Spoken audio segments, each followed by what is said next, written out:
So working on purchase orders, one of the things that makes an ERP uh, complement its general ledger is dimensions, all right? And so most things in the purchase order will flow into the purchase order. For example, the vendor can have dimensions against it that say who they are and what market they're part of or what brands they support. Then you can have your warehouse locations can have dimensions against it.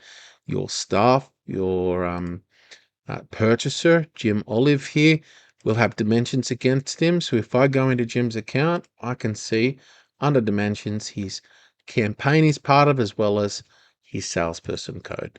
So you've got dimensions all over your purchase order, but what do you do when you need to actually adjust it? Well, here's the catch. There's two types of dimensions on a PO. One of them is a header. So if we go into the order, I can hit dimensions and I can add an area, and let's just say this is American North.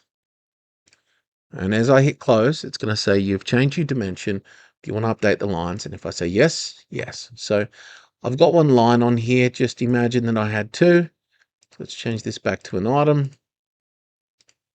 And I'm going to add some more lines. Athens desk and a Paris guest chair. So I can also on the line go from here into dimensions. And so to select the line, you're selecting the hamburger, hit dimensions, out of the line menu.